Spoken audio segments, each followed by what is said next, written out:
Si Dagul ay may apat na kaibigan.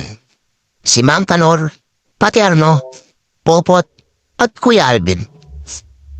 Si Dagul ay pumunta ng bundok upang hanapin ang ibong Adarna na ibibigay sa kanyang nais pakasalan.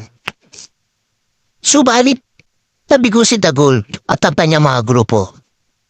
Kaya nagdesisyon si Mang Kanor na bumaba na lang ng bundok dahil delikado na. Si Dagul ay may tatlong iniibig na babae. Si Andrea, si Ivana, at si Lady. Nalilito si Dagul kung sino pa niyang pakakasalan. Kaya nagdesisyon si Dagul na ites itong tatlo. Nabibigyan niya ng bawat isa ng tig 100,000 at kailangan nila itong gastusin ng isang araw. Si Andrea ay nag-shopping. Bumili ng damit, magagandang alahas, bag, at ito ay nagpasalon. Bumalik siya kay Dagul at sinabing, "Ginastos ko ang binigay mong pera para lalong mako'y kumanda.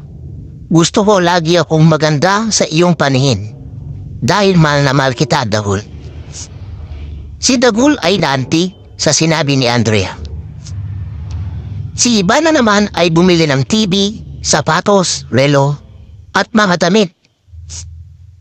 Bumalik siya kay Dagul at sinabing, "Ginastos ko ang perang binigay mo.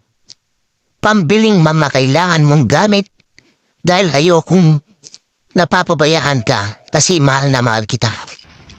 Si Dagul ay naantig sa sinabi ni Ivana. Huling dumating si Lady.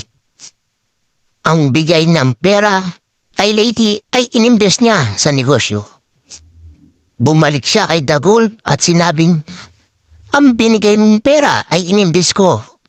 Ayokong sayangin ng perang pinaghirapan mo dahil mahal na mahal kita."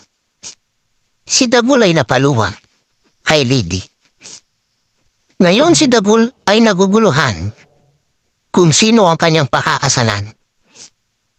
Si Dagul ay nag-isip-isip. Nag-isip-isip sa labas hanggang gabi. Hanggang sa nakapagdesisyon siya na ang kanyang pakakasalan ay ang pinakamalaking dede.